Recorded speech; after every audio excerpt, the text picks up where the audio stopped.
Saudara-saudara, hari ini kita akan mendengarkan firman Tuhan sebagai penghantar dalam segala aktivitas yang akan kita laksanakan, kita lakukan dalam satu hari ini.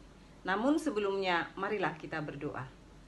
Damai sejahtera Allah yang melampaui segala akal, kiranya memelihara hati dan pikiranmu di dalam Kristus Yesus Tuhan kita. Amin. Yang dikasihi Tuhan kita Yesus Kristus, firman Tuhan yang akan kita dengarkan atau sebagai renungan pada hari ini diambil dari Wahyu pasal 11 ayat 15. Lalu malaikat yang ketujuh meniup sangkakalanya dan terdengarlah suara-suara nyaring di dalam sorga.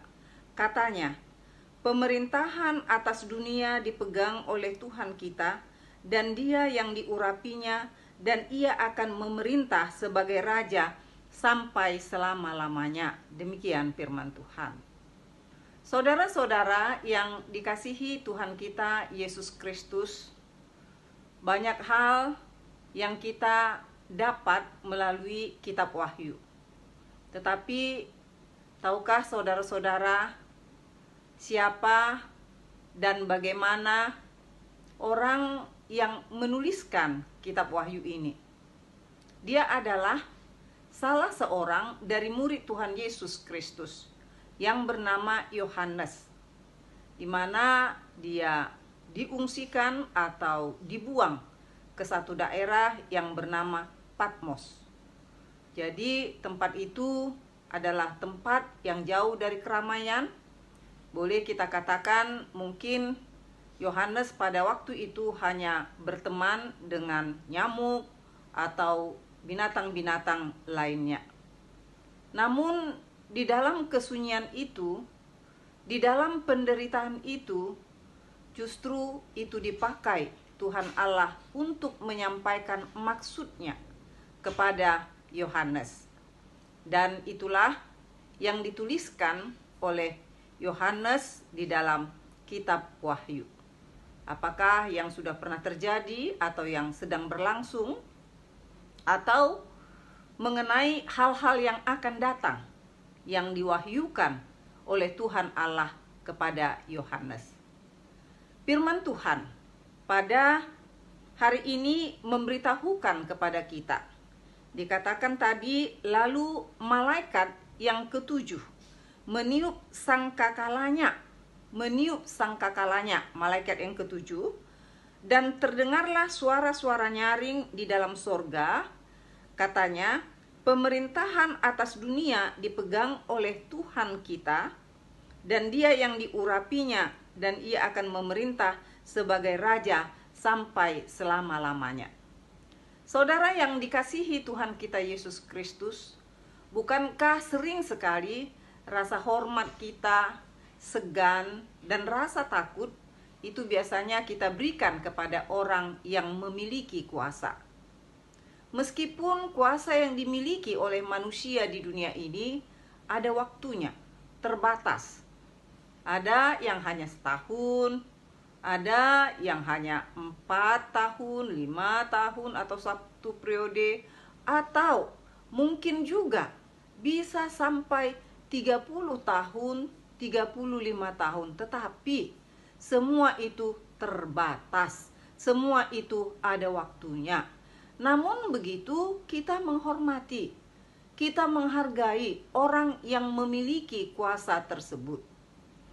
Firman Tuhan memberitahukan kepada kita, bukanlah kuasa sementara, bukanlah kuasa sesaat yang akan diberikan kepada Tuhan kita yang diurapi itu, kepada Yesus Kristus yang pernah menderita di tengah-tengah dunia ini, bukan waktu yang terbatas diberikan kuasa kepadanya, tetapi dikatakan di sini dia kelak pada saat yang akan datang, untuk kedatangannya kedua kali, dia akan memerintah atas dunia, dan pemerintahannya itu sampai selama-lamanya. Jadi tidak dibatasi lagi dengan waktu, tidak dibatasi lagi dengan periode.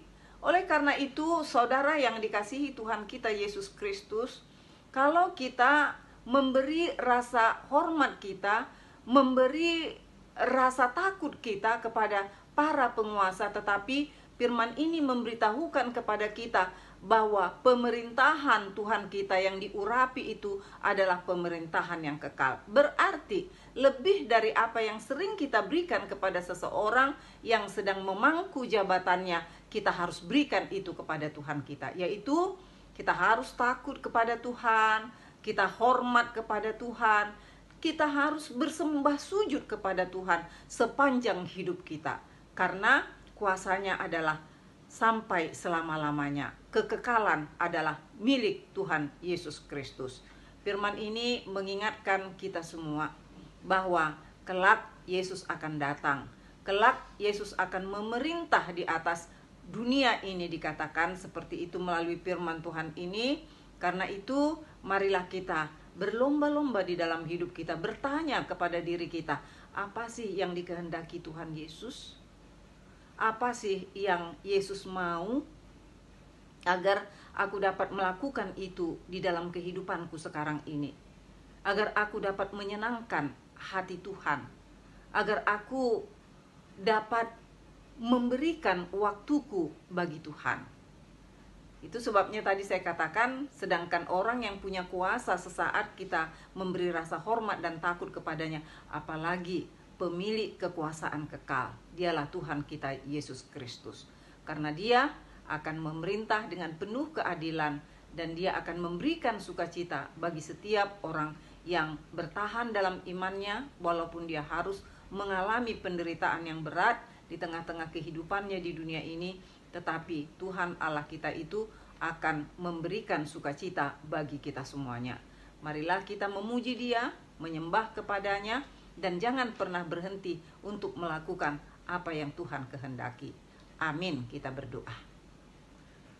Bapa yang baik, yang kami sembah, kami puji di dalam Yesus Kristus, Juru Selamat kami yang hidup.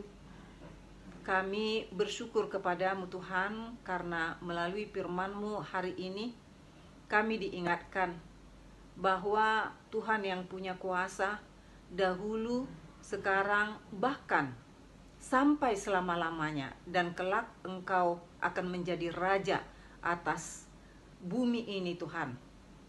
Karena itu kami memohon kehadirat-Mu.